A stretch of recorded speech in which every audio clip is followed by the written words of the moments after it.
Good afternoon, everybody. My name's Kristen Fabbe, and I'm a professor at Harvard Business School in the Business, Government, and International Economy unit.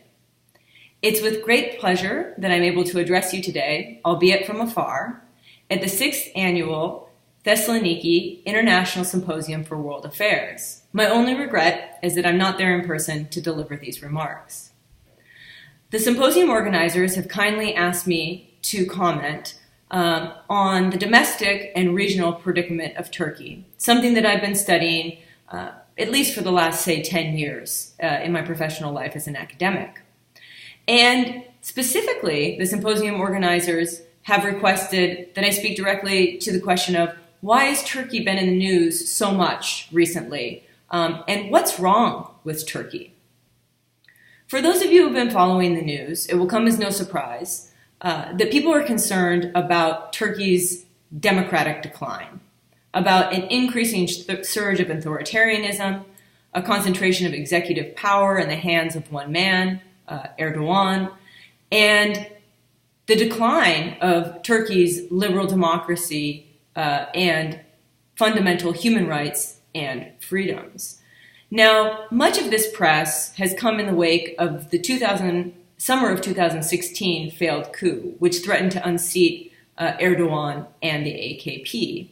In the wake of that failed coup, massive purges have taken place. Now, the targets of those purges have primarily been the Gulen movement, which has now been labeled a terrorist organization, although they were a one-time ally and close ally of both Erdogan and many members of the AKP.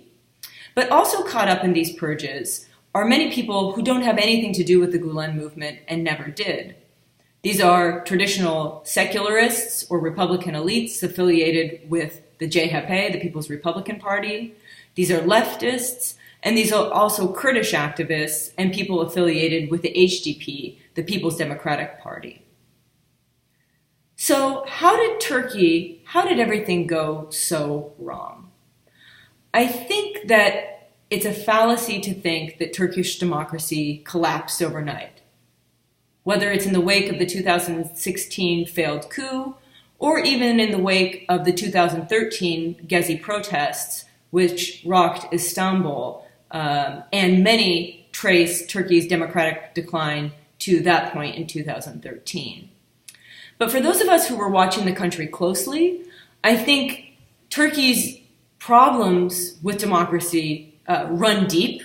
Their lineage goes much further back than even the last decade. But there were a number of concerted steps that took place in the last decade that the Western media, for whatever reason, turned a blind eye towards. Now, I have several theories about why some of these things weren't addressed in the Western media sufficiently.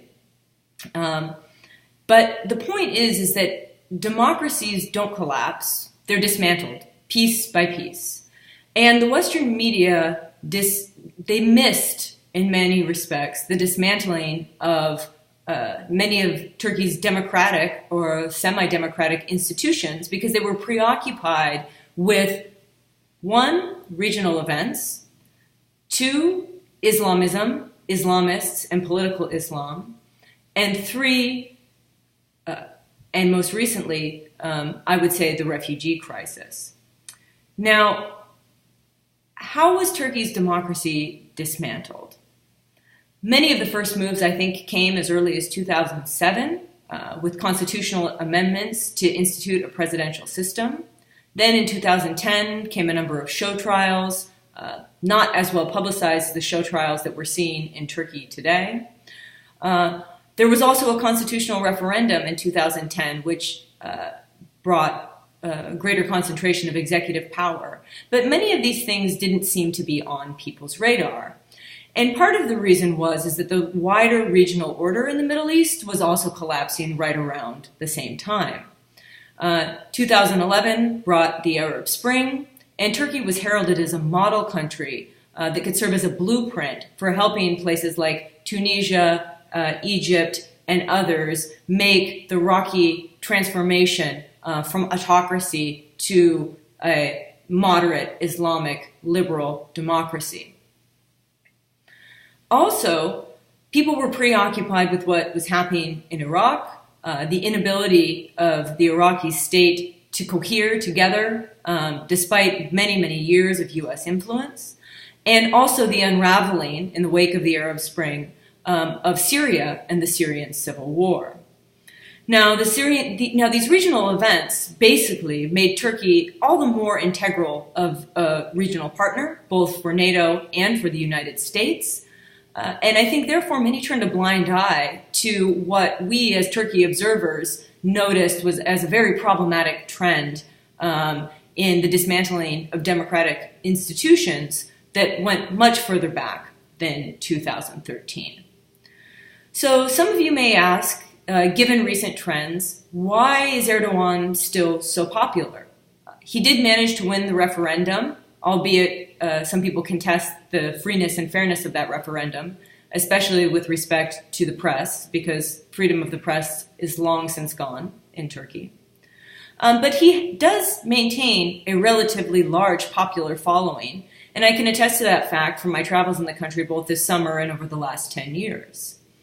And so you might ask, why are so many people in favor of a president whose grip on reality the Western press now questions, who seems to wield power arbitrarily and violently?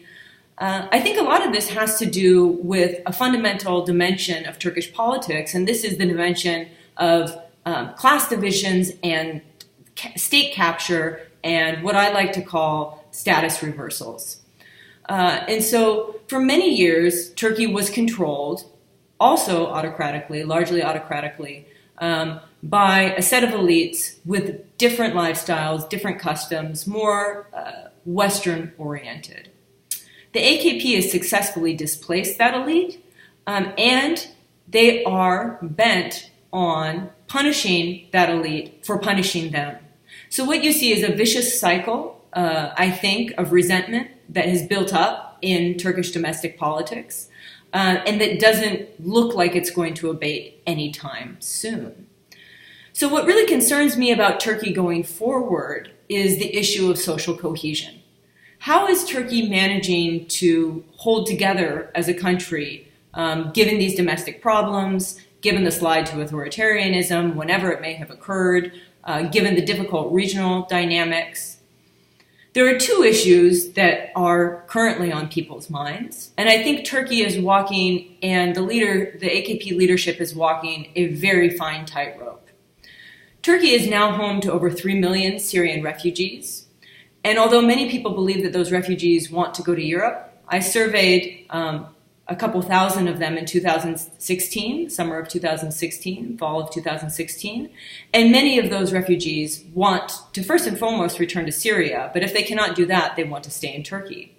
And Erdogan has, on numerous occasions, promised to grant all or some subset of these refugees citizenship. Now, while this may be popular with certain segments of the Turkish population, it's deeply unpopular with others, namely nationalists. So Turkey is walking a tightrope there. How is it going to integrate these 3 million refugees in a way that doesn't offend the sensibilities of the general public? Turkey's also walking a very fine tightrope when it comes to the Kurdish issue. This is particularly relevant because in September, on September 25th, Iraqi Kurdistan voted in a referendum widely in favor of independence, with 93% of the vote. And people are asking, will there be an independent Kurdish state? Now, if Turkey has any say, there certainly will not be. Although Turkey had very good relations with the Kurdistan regional government and massive amounts of trade with Iraq up until relatively recently, the referendum seems to be a red line for Erdogan. This, in part, probably makes him quite popular with nationalists at home who are very much against the idea of Kurdish independence, whether it be in Turkey, Iraq, Syria, or elsewhere. But this is potentially a dangerous game, because now Turkey is aligning itself with the Iraqi central government and Iran in blocking the Kurds' ambitions for independence. And what we're seeing as ISIS collapses in Raqqa, in Mosul, and in other parts of Syria and Iraq, is that those areas where ISIS was present are now becoming a battleground between Kurdish forces, Haish al-Shabi, the Shia militias, the Iraqi central government, and now Turkey is becoming more deeply involved. And so I think the real question for the region, and the real question for Turkey, is how Turkey is going to maintain social coherence with 3 million, over 3 million refugees within its borders, with a regional order that seems to be collapsing, and with the threat of a return to full-on civil war in Iraq, which could be detrimental to Turkey's stability. So although this isn't a rosy picture, it's not a bright picture by any means, I hope you've enjoyed my comments, and I wish I could be there to answer your questions on Turkish politics and Turkey's role in the region. Thank you.